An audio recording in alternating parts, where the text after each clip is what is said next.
Good morning, good afternoon, good evening, B-Fam Podcast. Thank you for listening in, and as always, thank you for giving me your time. Today I'm here with K-Rahn Vallatine. And give us a little background on yourself, man. Where you from, what you do? For the most part, I'm a man of the community. Grew up pretty much in Pasadena, California, and then moved to the Midwest. I lived in Indiana for a minute. Yeah. You know what I'm saying? Got that people say I got a little accent. You know? I hear it. I thought you was from over there. yeah. Spent a lot of time out there. Yeah.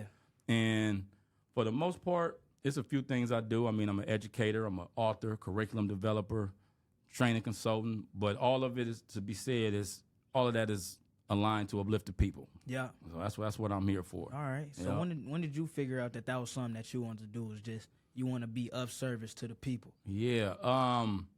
The way that really happened is, as a young man, I was, let's call myself a disengaged youth. You know what I'm saying? I was real disengaged and was, involved in some of the stuff of that time period, the streets type stuff. Yeah. And I was always intelligent. Yeah. And long story short, I got accepted to college. And when I got into college, I got introduced to so much information that I had never heard of before. Yeah. I'm like, man, homie, they've been lying to us. You know what I'm saying? They've been lying to us. So nobody wants to feel played. Right. So that helped me transition my thinking process, Right. where I'm like, okay. And then, anybody that gets a piece of knowledge, first thing you want to do is share it. Yeah. So I'm giving people, I'm like, I'm that guy, the guy Did with you know this? Did you know that? Yeah, that's me. That's me, right? But I'm like, okay, that can only go so far. Yeah. And then as I continue to mature, I end up wanting to be a teacher. Right. Because I never had a black male teacher in my whole public school experience. Not one. And I'm like, okay, I want to change the game. Yeah. And I want to be a teacher. And long story short, I became a teacher. And then that just led to me wanting to just make deeper impact. I used to connect with them youngsters so much. Yeah. They gravitated to me. Mm-hmm. And then I ended up working with youngsters in the juvenile system. Right. So I did work with incarcerated youth for 10 years out here in L.A. I still work with them in Baltimore. Right. Yeah, so I do that. And it's just always been, I'm not the type to complain unless I'm willing to be a part of the solution. Yeah. So I'm always looking like, man, the schools is not doing this. Okay, well, let me be a part of the school system. Let me get up in on that. Yeah. The curriculum is not, well, then let me write a curriculum. Right. I'm that guy. So everything has been organic. It's just, I want to be a part of the solution, and I'm a doer. So be the change that you want to see. that's it. Yeah, and then That's it. being a part of the community, I really learned that piece in high school because I went to an all-boy high school back in Detroit called University of Detroit Jesuit. And the Jesuit values was like, be a man for others, be loving, be open to growth, be this, and that. And they did a good job of instilling that in you without it feeling forced upon you. You know what I'm saying? So Yeah. it's also one of those schools where it's like you don't really notice the inherent value until you leave. And then you like, dang, not everybody had this high school experience because you're going Right. through it, and it's like a college prep type high school, so it's hard in terms of like the curriculum and what the teachers dishing out and stuff. So you sitting in there, you'll be complaining and stuff. You're like, man, I'm tired of this. And some people will drop. You know what I'm saying? They just can't handle it. So they'll drop. They'll go to the public school where it's easier at. And if you stick in, you'll notice that the brotherhood that you get when you graduate, it just never leave.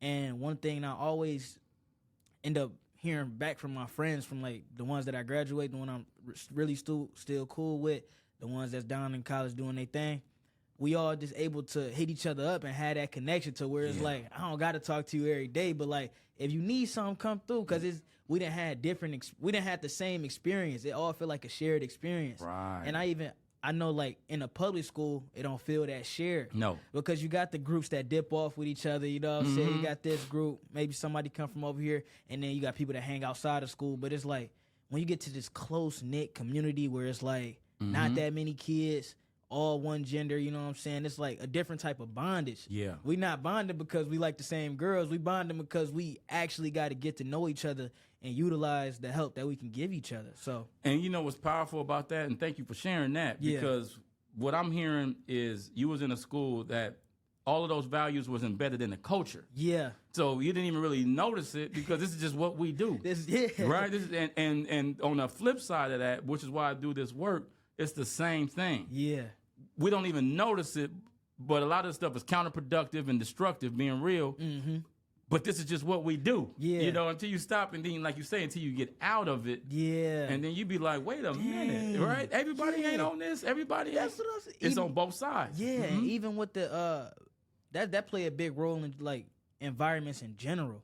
Like also coming from Detroit, I say this a lot, but it's like, you know, them type of environments. Even in Indiana, were you from Gary, Indiana? I was in place called Muncie, Indiana. All right, but I know Gary is like could be just as bad. But like Detroit, it's like you get so used to what's going around you. You know what I'm saying? You see kids dying, you losing close family members, you losing close friends and stuff, and you see it happening, and you get desensitized to it. Yep. So it just becomes something that you see every day, and then even in elementary and middle school, that's just the talk. We laughing and joking about it, but we know it really ain't a game. But it's like that's just the reality that we live in, and being able to step outside of that and go to a whole new environment, you really look back and be like, dang.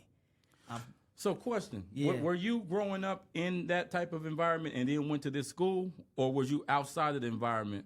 When we talk about like the streets type stuff, no, I was in that environment. So you was in it, and then you go to the school, and you got a whole nother. Yeah. So question, if you don't mind me, how did that work? Where okay, when I'm home, this is what everybody on. Yeah. But you getting groomed in a whole like you get like you got the secret sauce over here. Like man, I'm being in on the secret. Yeah. Yeah. How'd you balance that? So being able to, I don't know, it was because. So I give a big applause to my parents for like. They understand where I'm at in terms of like the neighborhoods we in and then where we going, and it's two separate households. And but they still understand like they done been through it and stuff. So they like if he get loose, we know what he can be. But they saw something in me to where it was like keep him in these different communities. So even growing up, you don't really realize that you in it because I'm always around different cultures. I'm around the Mexican cultures. The middle school, elementary school I went to, was a lot of Bangladesh kids there, so I'm understanding how Muslims work and what they doing. I got a bunch of Muslim friends. I got black friends from the hood. Did I have rich friends? I don't know if I had rich friends yet, but I was meeting people from all these different backgrounds, and then I'm going home and I'm in the environment that I'm in, but the people around me, even in those environments, saw something in me too. So I'll be outside hooping with people with ankle monitors on. So I got a whole different feel for the game when it come to basketball. I ain't really tripping if somebody talking crazy because I know it's like to play for like, you don't know if the dude gonna spaz out. Yeah, get real fast. Yeah. So I come from that, and it was like even even them seeing me like who I was and what I do playing sports, that was a big part of everything I had going on. They would be like, yo, Austin, just you smart, stay in them books, and we gonna look out for you. So they didn't even try to let the bad get to me, you know what I'm saying? So I wasn't sheltered from it in terms of I didn't see it going on, but I was sheltered from it in terms of we not gonna let them fall into this. So I was able to observe while being in there, and I was able to leave and see the flip side. But it's like I'm going to this private school every day, but I'm coming back to the hood. So I'm like, dang.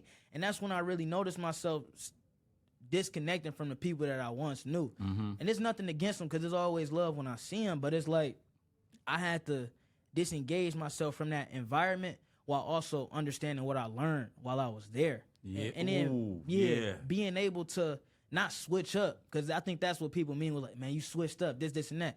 Nobody ever gave me that type of, I never heard that back in my face. I always come back and I'm showing love. And somehow they all understand that, man, Austin just got it going on, bro. We ain't even going, you know what I'm saying? They see me leave, they be like, you still hooping? I be like, no, I'm on football now. They like, give me tickets when you make it. You know what I'm saying? They applaud you. Yeah, that's all they ever say is, Austin, when you get up out of here, don't even look back. You know what I'm saying? Come give back, but don't look back in terms of you not missing out on nothing. Right. You good, you straight. So that's some real homies right there. Yeah, dog. And they was all older. Yeah. Like I'm 7, 8 years old and I'm playing with 20, 25-year-olds and they just dishing stuff out to me. I'm hearing stuff. I remember late night, I was outside hooping at like 2, 3 in the morning. I don't know what I was doing, but like they was all outside. You know how I be on the block. They was outside and they like, oh, come here. And sometimes they be kind of tipsy, but when they tipsy, that be the real. Yes, when they come out, they want to pour into you. They like, man, we be seeing you doing your thing, man. Just know, just man, you ain't never got to worry about nothing, dog. You know, you on the way. Don't even look back. Don't worry about nothing. Don't think you're not going to make it because you're going to be there. So and we going to be here for you if something go wrong. So if anything wrong, you don't even handle it. Just call us and we'll figure it out. And then getting to high school, seeing them kids, seeing different type of money. Because, when you in the city, you see all the fast money, you know what I'm saying? You don't really know where it's coming from. But then you get to the private school and you see the corporation money, you see the corporate money, you see the old money, you see the money being passed down. It's totally different. So you like, dang, it's quick over here, but you telling me they waited for it and it's still coming through, and you the great grandson of who, and he gave you what, and how it still work, and you still want to be here. Right. Understanding and meeting kids that is laid out for them. They don't got to do nothing else ever, but they still here grinding, getting to something. I know a dude, his name Connor Black, and he come from a nice family, you know what I mean? They got their bar in Detroit. It's called Dick O'Dowd's. Okay. And it's a really good bar. You know, they set, and he know that he could be set to do whatever he want, and he'll just get whatever he want. But he like, nah, Austin, I want to do something else. Like, it's something I'm into, like creating stuff, being online and messing with the computers and stuff. So I watch him grind to get his own thing. Even though he could be, even though he in the house where everything could be given to him, and he understand how blessed he is, and him being aware of what's going on. I try to feed into him what I went through, because it's important to know both sides of the coin. Yeah. You know what I'm saying? So I was at his house one night, and he like, Austin, are you like really from Detroit, or are you just like, because you know some people would claim it and be from like Royal Oak, the outside, they from the outskirts. I'm like, yeah. So I'm like, man, I'll just show you where I live. So I looked it up, and he was like, dude, I ain't even. Yeah, he's from like Detroit. he was like, man, if you ever need anything, just hit me up. And he was opened up to a whole new, like, he don't even know this part of Detroit exists. Yeah. And being able to show him that opens him up to, like, it's more than my world out here, so I got to be even more careful with what I'm doing. Yeah. Let me applaud you on something, just hearing that, brother, because thank you for sharing that, too, because it's a lot that I heard in there. Yeah. But one thing that I find in our community, first of all, I like that you shared a story where everybody in the hood wasn't painted as a hater. Yeah. You know what I mean? Everybody ain't hating. There's a lot of hate, but everybody ain't hating. Yeah. That's the first thing. So I love that. But the challenge in our communities a lot of times is what keeps us connected is the struggle. Yeah. So as long as, you know, I'm struggling, you struggling, we tapped in. Oh man, he real like me. He a real one. Yeah. The moment that you kind of get out of, it's always going to be a struggle. But the moment you get out of this common struggle, like you just said, people, oh, you switched up. But it's like, no, I didn't switch up. I'm leveling up, right? And I'm hearing in just in your conversation, in your journey, that ain't been nothing that's been in your way where you where you self-sabotage because you're trying to stay connected to the struggle. It's like, no, I'm going to get it. And that's real. And we need more young brothers and sisters and older brothers and sisters, you know, with that mindset. No, level up. Yeah. We know what that's about. Like your homie said, that ain't going nowhere. Yeah, that's I can gonna be always here. go back if I really want that. It's there. Yeah. But let me go see what this is about. Why that window is open. So salute, Thanks, brother. man. And then one thing I really want to ask you, because I remember when I came into that CBCSA meeting that you was at, you was doing that panel, and I don't know what told me to just even go over there. I was just walking out willy-nilly. I didn't even know what the thing was going on. Oh, okay. So I fall in. I'm like, dang, he talking about something that my dad be talking about, you know, removing the black man from the household. Yeah. That's what you was writing about, right? No, I was talking about the crack generation. The crack epidemic. Yeah. That whole time Could you period. just give a little something on that? Well, yeah, I wrote a book called Beyond the Crack Generation. Yeah. And the subtitle is Surviving a Trauma-Organized Culture. Right. And basically what it's about, just talking about what that time period did for our generation when it comes to, back to what we said, culture and psyche. Yeah. Yeah, many of us have seen the movies when we know about the gang banging and the shoot 'em up. Like, we got that. Yeah. But the story that I was talking about is what it did to our culture. Right. You know what I'm saying? So, for instance, during that time period, what's not really spoken of is the crack epidemic was ran. Well, let me not say ran. The crack business was a kid's business. Right. Kids. So, unlike in other drug trades, you know, if you ever watch old mafia movies and stuff like that, you remember you may have the little youngster who wanted to be down. Yeah. He got to go run and get a sandwich. He got to go. He got to be a runner first. Yeah. And he work his way up. What movie? It was a movie like that. Something with Sonny. Was it Sonny Carson? The story of Sonny Carson. You ever seen that movie? No. Oh, that's a good movie. I'll look it up. Yeah, I want to see. I love them type of movies. Yeah, but go ahead. Yeah. But you have to work your way up.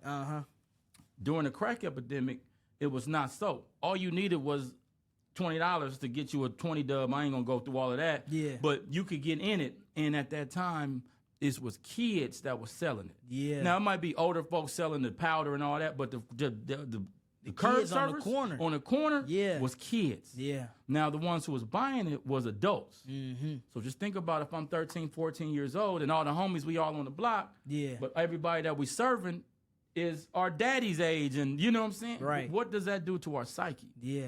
So now we're starting to cut off the wisdom where now it's like, oh, man, you can't tell me Oh, nothing. you don't want to listen to Yeah, the old. yeah, man, you I can't see tell it me now, yeah.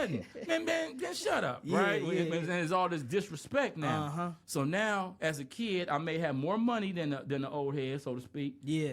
I got more respect because I'm on the block. You know, I got Yeah. the pit. They know what I do, and it's all. And now I don't want to listen. Yeah. So now that's flipping the generational rankings in our community. So when you look in our community, we are the only ones who really disrespect elders. Right. Everybody else look up to the elders. We like, man, oh, you know, You don't know what man, you're shut talking up, about, man. dog. You Right? don't know Yeah, what you don't know, right? Yeah. I mean, I'm not gonna blame it all on that era, but a lot of it came from that era. Yeah, and then you know what I noticed is like it might have something to do. I mean, the people that do end up listening to the older people is the people that end up being raised by their grandparents. Because I know I was around my great grandparents and my grandparents when I was younger. I was fortunate enough to do that. I met my great great grandma. Oh wow! And we got to hang out. Like she helped raise me. Yeah, two greats. Oh, wow! My grandma. So I'm like, I don't know. In terms of me understanding that they actually got something to say, and it's like I should sit down and listen to them no matter what's going on. Yeah. That was instilled in me, so that's why I look up to him. But like you were saying, I do see they be like, man, they don't know what they talking about, dog. He just an old dude. He don't know what he mean. And that's crazy. And it's broken up a lot of our communication. Yeah. So now you got the kid. You got, man, I remember the big homie was a kid. Yeah. You know what I mean? I could be 14, the big homie is 16. Like, we kids. How is he the big homie, right? Yeah. It's that mentality. So we talked about that and just talk about, I mean, of course, in the music and all that stuff happened at the same time. Mm-hmm. And the whole point of that wasn't just to talk about that piece. It was to talk about how that time period, along with other stuff, caused a lot of trauma. Yeah, I was just thinking Right. about that and how trauma build these strong neurological pathways that's like way harder to break than anything else because it's so ingrained in you that you don't want to let it happen again, and that's how right. you end up falling back into it. And for people that don't understand, it's like the way the brain work is meant to help you survive, like on Earth. So it makes sense that if something traumatizing happened, it's going to remember that the most out of anything. And you're going to resort back to that level of behavior because that's what it feels like it can use to protect you. That's absolutely right. Yeah. So now let's use what you just said, how, okay, boom, I'm an individual, I've experienced some trauma, my neurological pathways have changed. Yeah. Now I'm hypervigilant. Anytime anything that resembles my past experience happens, red flags go off, right? I mean, the alarm system shuts up, right? Yeah. That's me individually. But then my homeboy is dealing with the same thing. Yeah. Then my mama dealing with the same thing. Then my girlfriend dealing with the same thing. So now what starts to happen is not only am I dealing with responding to my own trauma, we're all doing it, and now we're creating cultural norms. And we're calling these cultural norms, this is how we do things, but no, these are trauma responses. Yeah. You see what I'm saying? These are trauma responses that we have made cultural norms. So then, like you said, the challenge is once you get these trauma responses, it's very hard to get out of it. And then you end up creating more trauma. So let me give you an example. Let's say I was at a party, you know, and hopefully, you know, if anybody's ever going through this, I'm not trying to trigger anybody, but let's say I'm at a party and somebody look at me crazy and I notice it, but then he end up shooting up the party later. Yeah. I'm going to always remember that. That I got that look. That before look. it popped off. Right? Yeah. Every time. So anytime somebody look at me now, I'm on one. Right? I'm like, what are you looking at me? Why are you looking at me? Right? Yeah. But now here's how that works. What I don't know, let's just say I seen you, this, you know, hypothetically, and you looking at me because you done been through some things. Yeah. So you looking for that look. So you looking around, and we lock eyes. Yeah. You like, what bro looking at me like that for? Yeah, so and I'm thinking, what bro looking at me like that for? So that's how y'all pop off and get and y'all ain't got no type of beef, don't even know each other. No beef, no nothing, but we're both responding to our trauma. Yeah. And then we're taught this is how you're supposed to respond because the culture has told us, man, if somebody look at you a certain, you know what I'm saying? Just pop off, don't even think about Don't even speaking. think. Yeah. Don't even think. Yeah. So now this becomes cultural norms that we start to teach the next generation, even if they haven't experienced trauma. Yeah.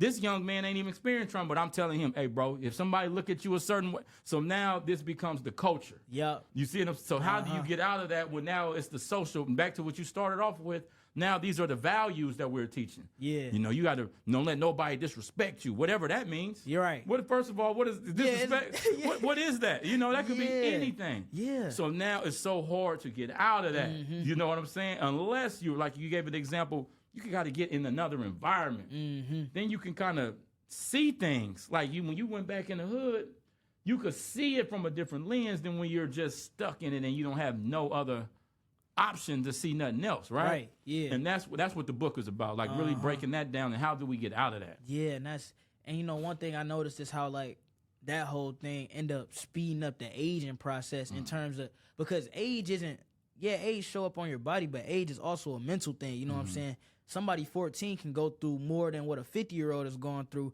if they're in two different environments. So Absolutely. It's like you were saying, being in them environments and doing these things, bro, you selling crack or something like that, and now you seeing stuff that you're not supposed to be seeing yet. So now they done sped up your aging process. So now you 20, living the life of a 70-year-old. You know what I'm saying? Yo, you talking about, man, I don't go out. I don't do no clubbing. You Bro, already you only 22. What do you mean you don't go out no more? You already No to hang it up, and you don't know what to do with the rest of the time here, and then they just get so lost, and they be, man, I don't know what I'm gonna do with my life. And you 20, you 22, you 23, and you like, man, I ain't got no time left. And it's like, no, you just really getting started. Yeah, like you don't really get true quote unquote freedom till you turn 18 and you 23. So you really only been in the life game for about 5 years. Right. But since you had these experiences, you feel like you done been in it for the last 10, and it's like everybody on go. You know what I'm saying? That's a great point. Yeah. So now it's very hard to really project and be like, in the next 10, 20 years,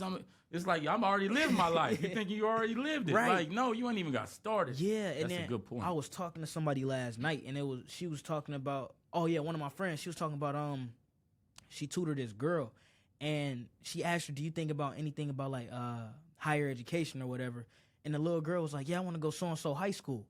And then she like, well, no, I'm talking about like college, but she made a point is like, in the environments that some of these kids is in, they don't even know that the possibility of going to college is even in their vicinity. They like, as long as I make it to high school, I'm straight. I'm cruising. Yeah, and I did what I was supposed to do. People never thinking about the next steps. And it's almost like the environment, because I got an environmental studies class, and it was Shell is building these, they build these ocean oil mines or whatever, and it's like they put these big, imagine this podcast stick just implanted in the ocean, you know what I'm saying? Okay. And it's there to suck up the oil. It's like an oil well, right?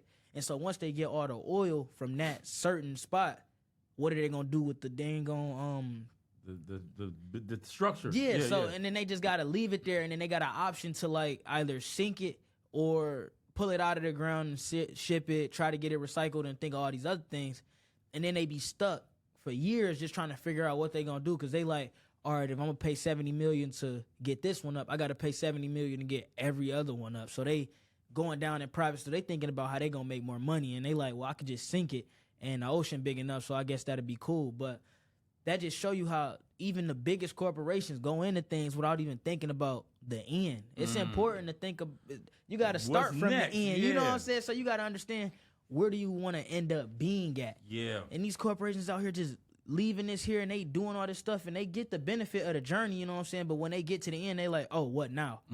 Nobody ever you don't got to have a plan B, but you got to have a second plan. Yeah. As soon as the first plan done, Now what? Yeah, so you got to do something else. You got to keep yourself going, and you got to keep yourself motivated and driven to want to do more. And that's a big deal, too, when you say that, because when you think about corporations and stuff like that, one thing that a lot of them do is, they, like you just said, a lot of times they just playing to the money. Yeah. Right?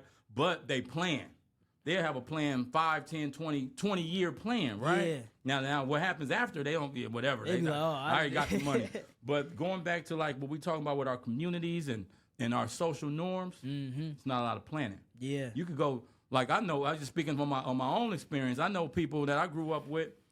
Hey man, let's schedule a time to link up in 2 weeks. Yeah.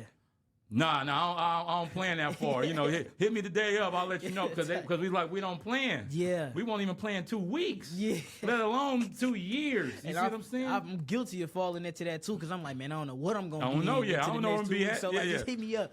closer to that time and we'll figure it out. But that I do the same thing. You know I do, because that's how we got here. Yeah. Like, I'll be here tomorrow. All right, cool. I didn't reserve it. You straight? Yeah. All right, bet. That's how we do, right? Yeah, so, yeah. And what was that point I was just about to hit on? You was talking about the planning. the planning ahead, and then, dang, I lost it. But Okay, we'll come back. But that's something that we need to think about, too, when we start talking about our social norms. Getting comfortable. And, again, none of this stuff is easy fixes. But planning, you know, a lot of times I take life as it comes. No. You got to steer life. If you take it as it comes, it's always I have a curriculum called Live Above the Hype. Okay.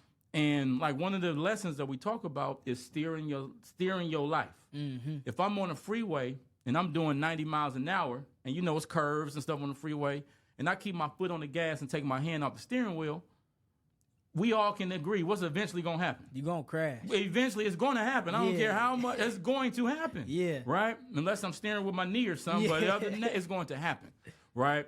So the same thing applies in life. If I'm doing 90 miles an hour, just living as fast, I'm just going. Just going. But I'm not steering. I'm going to crash. Like, it may be here, it may be down the road, I'm going to crash. Yeah. So I encourage people to be like, no, steer your life. Be intentional about what you want to do. Like we talk on the way here. You got here and is running. Yeah. You know what I'm saying? You steering your life. You like, I got to get to it. Yeah. I can't just be drifting. Yeah, you know what I'm floating saying? out here, floating free around. willy-nilly. No, let me get to it. And people get that, like what we talking about, mixed up with knowing exactly what's gonna happen and how they gonna do it, but it don't even gotta be like that. No, it don't. And I say this a lot in like almost all of my episodes, because I want whoever listening, I need it to be instilled in their brain that it's like you just gotta have the blueprint. You know what I'm saying? The blueprint not gonna always go as planned.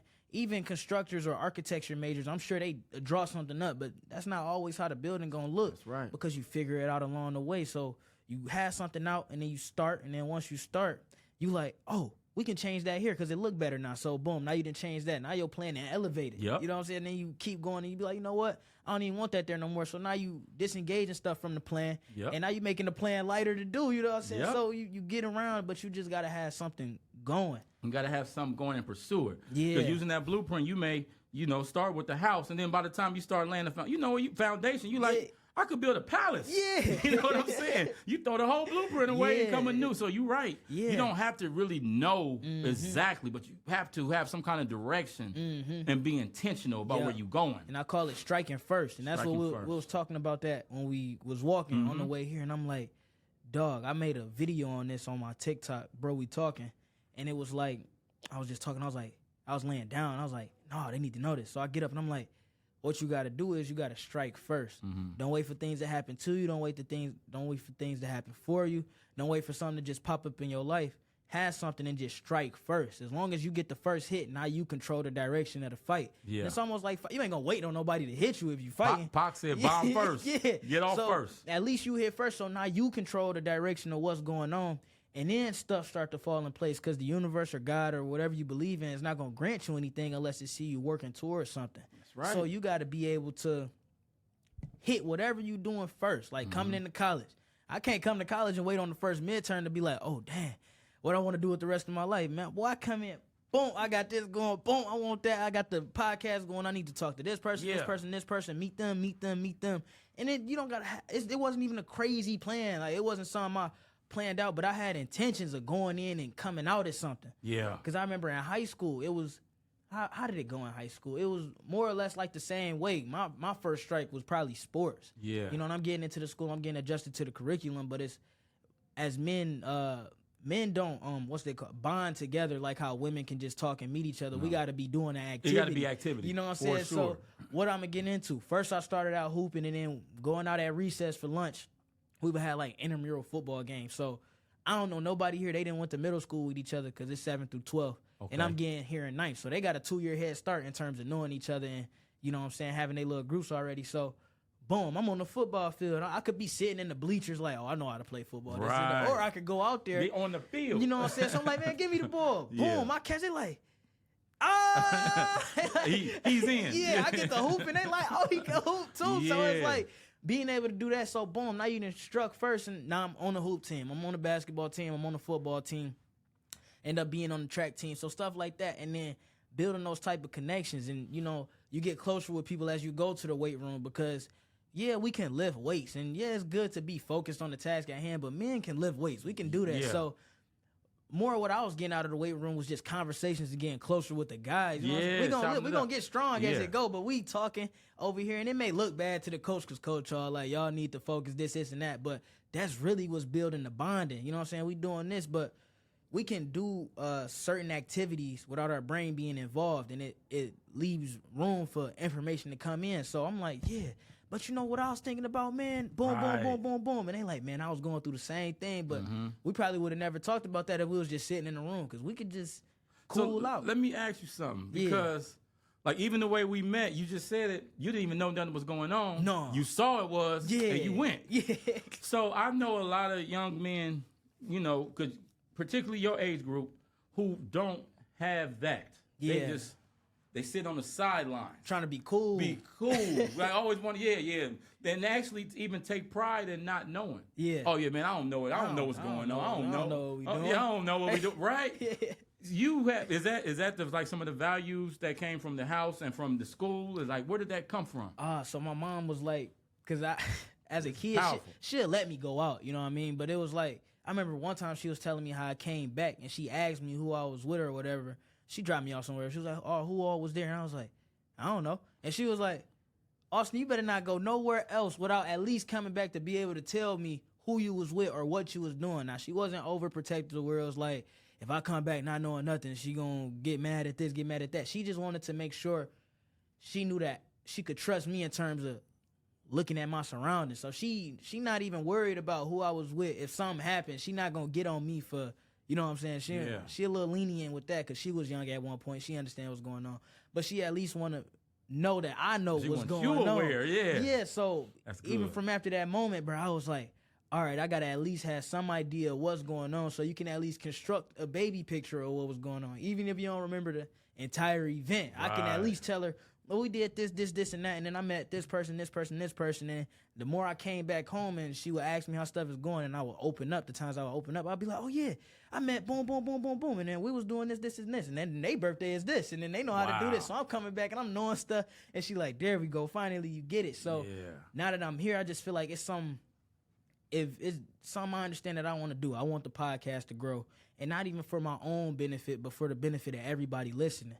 If I want that to happen, like you said, I got to be the one that goes out to look for the stuff. Now, that day in particular, I wasn't going out looking for something to happen, but I ended up falling into something. And it's like when you fall into something, you got to be aware and be like, oh, all right, this it right here. You see it, yeah. I could have came in at the end of the conversation, be like, oh, I missed it, got up, wasn't listening to nothing, just left. But I was like, dang, hold on, let me step back. All right, let me just try to get something at least out of it. I know I missed it, but I had to fall into this for some type of reason. So let me sit back, observe, try to figure out at least a little bit of what's going on. So it kind of looked like I was listening. Right. I got something. At least a conversation started with what I picked up. And then from there, it's like, boom, you could approach, and then you could talk, and then you pitch whatever you got to pitch. And then if y'all talking to people and y'all not need something out of them, but it's something you want to get to, don't butter them up before you get straight to it. You know what I'm saying? I came in, I met him, I was like, yeah, my name Austin, I do this, and that. I just want to tell you I got this podcast, they do this, and that. And what you was talking about seemed really important. I would like you to come back on and talk about it. I'm not going to, it's cool to ask them how they dance stuff was going, but people don't want to feel like they being manipulated in terms of like when you asking them for stuff, and they respect you more when you get straight to the point. Because I hate when I'm getting buttered up to get asked for something. It's like, bro, don't just tell me what you want. What you need, so we can get straight to it, and then ask me how I'm doing another day. So you come in with this intent and this goal, and people will feel that off of you, and they'll be like, oh, he got a plan, all right, bet, and they begin to trust you more. So. Yeah. No, well, I'm here, brother. Facts. I seen it in living color. I seen it with my own too. That brother, that's how he moves. Yeah, and then the respect part, having respect for everybody that's around you and everywhere you at, because you don't never know who you gonna run into. So just if you walk in and you make eye contact with somebody, nod. You know, be the person that nod. You initiate the nod. Even if they don't nod back, it's not the end of the world. Don't be taking it all personal, because I think every day when I see people, I'm like, dang, I just wonder what they thinking. Yeah. You know what I mean? I had to take myself outside of that mindset of everybody's laughing at me or this, and that. Ain't that crazy? Yeah, it's crazy. That's how people would think. And I'm like, man, ain't nobody thinking about They not you. even thinking about like, now that I got out of that, I'm like, what are they thinking about? Yeah. Like, what's just going on up there? And then once you're able to become this curious person, life will be more fulfilling and vibrant. Because now you're like, oh, what's that? Or what's that doing? And who was that? And how do they operate? And then just being genuine with people. You know what I'm saying? I'm really cool friends with some people that have achieved a lot of things.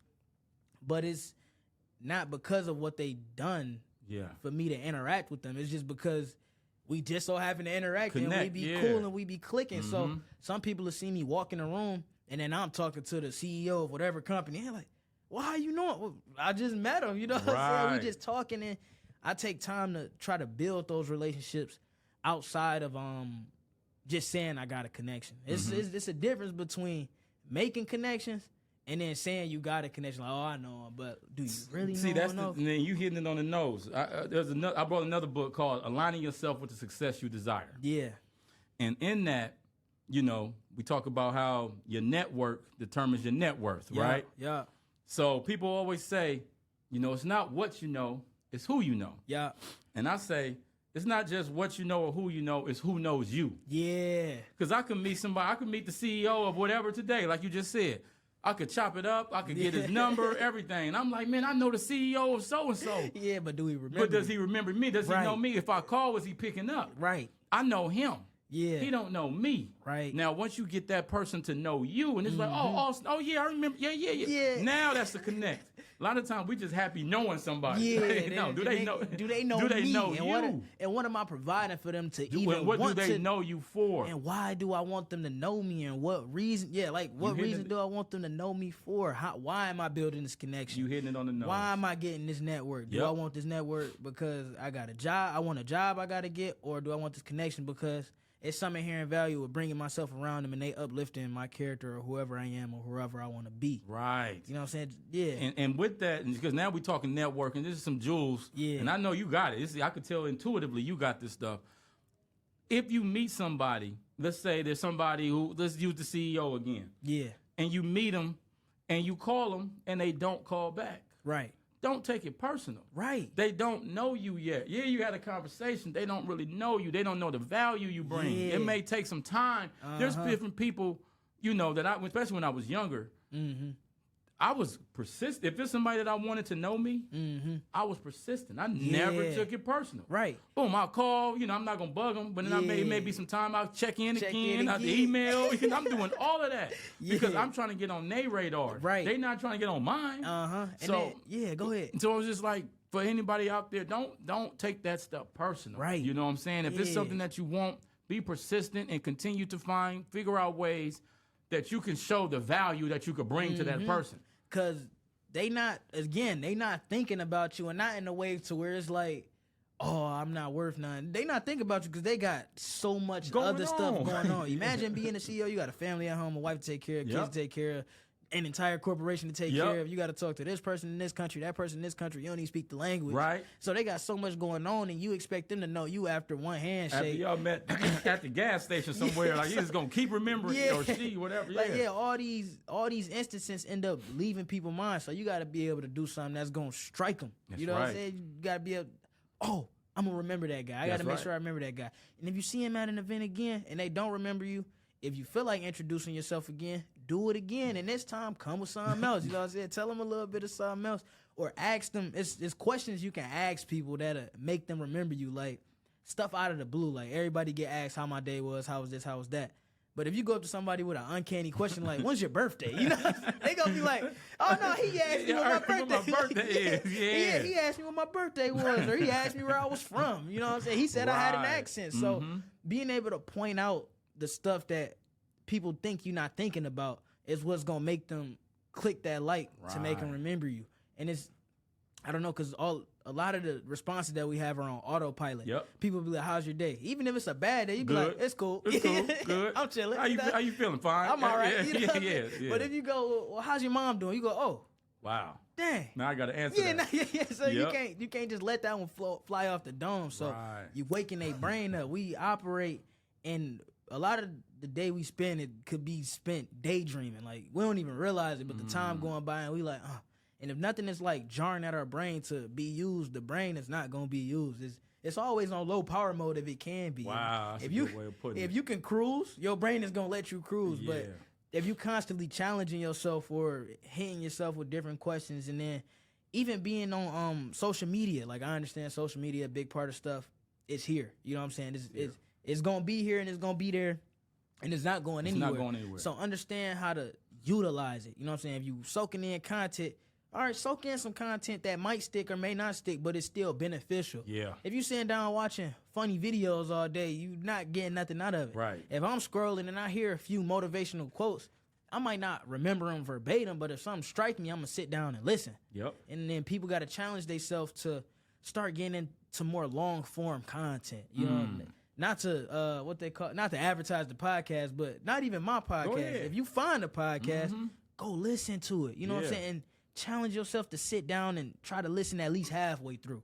Because instead of it being 15 seconds that you got this new video, this new video, this new video, it's 30 minutes of the same thing in your brain like, oh, now I can focus. So it's like understanding how to rebuild your focus. And that's one thing I had to do, because I noticed I'll be on social media and there'd be a video over 20 seconds. I'm like, man, I don't want to watch It's this. long. Yeah, but now sometimes I look at a video and I'll be like, you know, I'm going to sit here and watch it. Even if it's something I don't necessarily want to watch, I'm going to force myself to sit down and take in this. Even if I don't do nothing with it later, it's the fact that I was able to be able to focus on something. That exercise of focusing. Yeah, just learning how to focus. And then when we able to refocus ourselves and be able to absorb long-form content, a lot of stuff will be easier to do in terms of just operating in your daily life. If you so used to seeing these 10-second videos on TikTok or on Instagram, you're going to get used to having 10-second interactions in real life. So you're going to be like, all right, why is he talking to me past 10 seconds? Yeah, you know what I'm saying? Why is this doing out. that? You're like, all right, I don't know what he's saying past 10 seconds. I ain't really care to listen. But if you're able to watch a 2-minute video, you'll be able to have a 2-minute conversation. Yeah. And people don't even realize that that's a real connection. Like, yo, all of your body is one muscle. You know, you got the different muscle groups, but one thing I learned is it's all the same muscle. And I learned that from track. So that's why you got to move, not unilaterally, because that's the same motion, but like, boom, you know how to do an A skip. Yeah, so it's like my right hand got to go up, my left hand got to go up, because it's one muscle. You know what I'm saying? Wow. If I do my right hand and my right foot at the same time, it's gonna be harder to move because they're on the same side. But if I can work the opposites, boom, now I'm running, now I'm walking. So it's being able to understand that rhythm comes from your entire body being connected. Your hands are connected. Your arms are connected. If one thing happens in your lower back, it can mess with your hamstrings. If your hamstrings is tight, it can mess with your lower back. The problem is not always where you think it is, because that specific area isn't just, you know what I'm saying, it's that not area. Concentrated there. Yeah, so it's going to have an effect on your entire body. So when you understand that everything you do counts towards something, that's understanding that your whole body is connected. Everything I'm doing got something to do with what I got. That's powerful. Everything I do is connected to something, right? Yeah. Nothing is in vain. Yeah. It's all connected. It all counts. That's powerful. I saw that on a video on TikTok. See? You know what I'm saying? He like, it all counts. Sometimes we just think the good things count, or we just think the bad things count. But no, the good and the bad things count. All count. You know what I'm saying? So staying up late, going out late, being up late, that counts. It counts. Going to sleep early, waking up early, working out, that counts as well. Yeah. And if you do more good things that count, it'll counteract the bad things that's happening. But that's not saying that the bad things aren't happening. You just letting your good outweigh your bad. Right, right. No, that's good. That's good. Those are keys to success. Yeah. Yeah, you dropping gems, brother. So what's the, let me think. I got a question. I'm listening. Yeah. Since you have moved into this environment. Yeah. This is an even huger environment. You got SC, way more. You know, somebody's like my daughter wants to come to SC. And one thing that they said was, when you're like in high school, you're like probably the top. Yeah, in you're the cream of the crop. You're her. You're him. Yeah. Then you come here. Everybody's that person. Everybody. So how have you? Because somehow you have maneuvered and your confidence is up, and you doing your thing. How has that been? So it's like, in terms of what? How's it been? Just your experience. Oh, just being able to do that. Just to be in this ocean, because now you're in the ocean. Yeah, let's use it that way. I remember having this conversation with my college counselor in high school, and I know he wasn't trying to throw no shade on me, but he was saying, "Look, Austin, knowing you, you can go to a smaller school and run it. Mm-hmm. And if you go to a school like USC, man, you a little fish in a big ocean. Mm-hmm. But he not knowing my mindset is I'm a shark anywhere I'm a shark. I go. That's what I was thinking. I said, your brother's a shark. I'm a shark. You know yeah, what I need the ocean. Yeah, I need. Yes, sir. They not knowing that the goldfish only grow to the size of his tank. Put me in a bigger tank. Put me in a bigger area. Absolutely. So it's like being able to be the top of the kids at my high school or whatever, and then walking in, not expecting nothing less. You know what I'm saying? From myself, at least. If I walk in with the expectation that I'm gonna run stuff, it's gonna go against me. But if I walk in with the expectation of like, all right, this is who I want to be. How do I do it? What do I do? What steps can I take? All right, boom. I'm running this. Who can I run this on? You know what I'm saying? So meet this person, this person, this person. Not knowing I'm gonna meet them, but after I meet them, understanding that it's something there. Like, all right, this is somebody I should be around because they uplift me. You know what I'm saying? These are good friends. So when you know people and you treat them well and you be all of yourself, be fully authentic, they more willing to introduce you to the people that they know. So now I'm talking to this person, but they cousin go here too. So now I know a junior, you know what I'm saying? Mm-hmm. And that junior got friends and the junior talked to me and they cool with me. So they want to introduce me to that friend, you know what I'm saying? But being able to get outside of yourself and not let the environment dictate you, but be able to dictate the environment. Now, I can't run all of USC yet. You know what I'm saying? I heard that. Notice that yet part. Yeah. I can't run all of it yet, but I can do all in my power to try to get to the top of whatever community I'm in. You know what I'm saying? Yeah. I'm a freshman, but I try not to blame that on everything. Like sometimes it get discouraging that I'm not at a certain point, and I'll be like, awesome, gotta remember, you're only a freshman. Yeah, you took some big strides. Yeah. But then I'll be like, it don't matter that I'm just a freshman. So it's a counteracting battle, and it get hard sometimes. But being able to be aware that battle is going on is something else. But I don't know, being able to step on campus and just be like, I heard it already. The answer is your self-identity. Yeah. You already knew you. I'm a shark. I'm supposed to be in the ocean. So you're supposed to be here, right? That's powerful, brother. That's crazy, powerful. man. But that's powerful. Duh. We coming up on an hour already. I don't know if you want to keep going. What you want to do, man? Yeah, we got it because I got it. Yeah, you got to dip. All right, so we got to what I wanted to get to, and if we ever come back, we'll talk about one thing I really wanted to talk about was the 2-parent household versus the 1-parent household. Yeah. I wish we could get into that. We could touch on it a little bit. A little bit? Mm-hmm. All right, bet. We can do like the last 10 minutes. That'll make it an hour. Yeah, let's do it. All right, go ahead. So what's your question on that? I was listening to this podcast called Freakonomics. Okay. Freakonomics Radio or something. It's on Apple Podcasts for sure. And he did this interview with this economist. And she was talking about how it's true 2-parent households are better than 1-parent households or whatever. And then she was just explaining like the dang, how did it go? She was talking, man. She was like, 2-parent households are like more likely to be college educated parents, you know what I'm saying? And then they get married because of like association of the groups that they was in. Like most of the parents that met in college, they'll probably get married and had kids, and then they more stable because they had this higher level of education, and then they understand what come with being this and that, and then showering their kid with opportunities versus the 1-parent household where it's like, even in the black community, the black mom is probably the strongest character we got. But that can be toxic sometimes because they feel like it just got to be them. So even when a man is trying to come in their life to help them out, it can be hard to recognize that sometimes, and they'll push them off. Yeah. I done seen it happen, but but understanding that, if I got anything out of So, I mean, there's a few things we could talk about on that. But again, in our communities, a lot of times, talking back to a lot of these trauma responses and things and these cultural norms. Yeah. A lot of our cultural norms are out of survival. Mm-hmm. Like, talking about parents, like I grew up with just moms. Yeah. My pops was never a factor in my life, right? And, and pretty much in my book, I talk about pretty much everybody that I knew.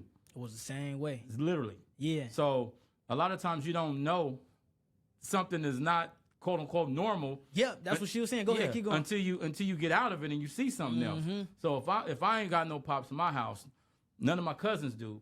My girlfriends don't. The homies don't. I mean, this is just what it is. I guess he ain't supposed to be here. Yeah. And then you meet somebody who has it, and it's like, what is going on? Yeah. What's this household? How did this work?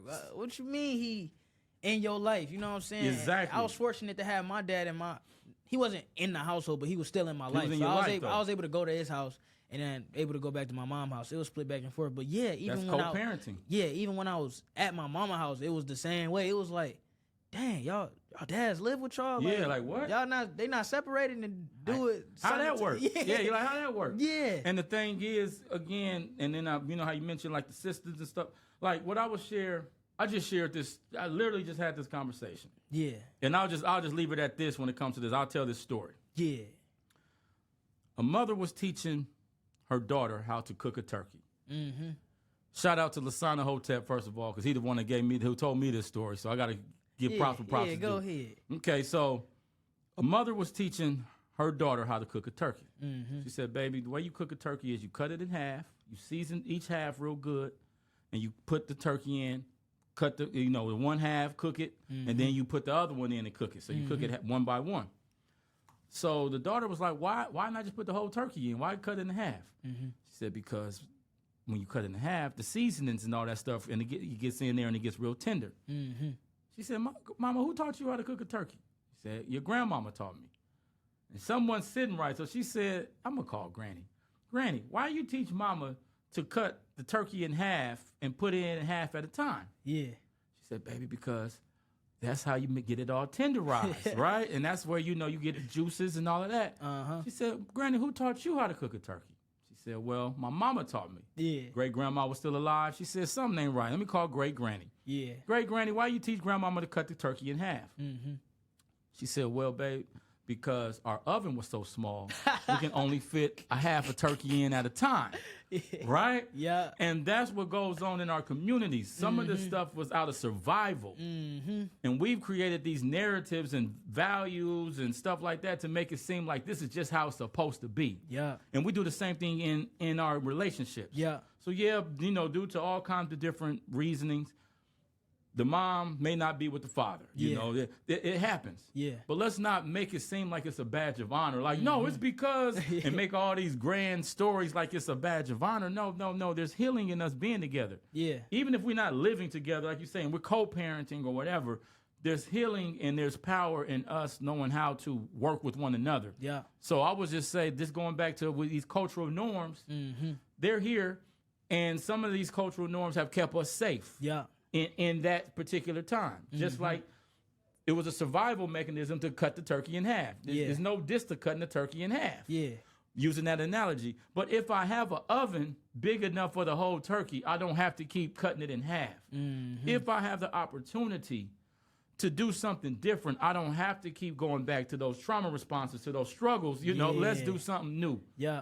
And I would say that. I mean, I know there's a lot to that conversation. Yeah, but just really, just thinking about some of what we call normal. Yeah. And first, let's acknowledge that it ain't normal. It ain't normal. It ain't healthy, at least. Yeah, it ain't healthy. And we don't have to create these narratives. No, it ain't about the seasoning. No, it ain't about. It was about survival. The oven. It was a survival. The oven. Right. And then one thing to just wrap that whole thing up to notice about the story is like, you notice it took, 4 generations? For somebody to look up and say, why are we doing this? Yes. It's. I read it in a book somewhere, and I leave it on this. It's like, at that point, when you able to look up and recognize that what's going around you isn't normal, you become the parent of the parent. Yeah. So now you got to reteach the parent how to parent, and you're not telling them to do their job or nothing, but you're like, no, you can't do this. You know what I'm saying? Because they just reacting off what they learned growing up. And then the person before them just reacting off of what they learned growing up. But, yeah, I'll talk about that more maybe on another episode. That would be good to pick up on that, because how do you do that, right? Because now it's like, who you think you know it, right? Yeah. But go ahead. You can, to end off, if you got a quote of the day, do you have one? Just to say. The same thing I always say with people. Give yourself permission to be great. Nice. Walk in it. Yeah. Don't apologize for your greatness. Yep. And then if everybody is still listening, you can shout your book out and stuff. Yeah. Again, my name is K-Rahn Vallatine. My book is Beyond the Crack Generation.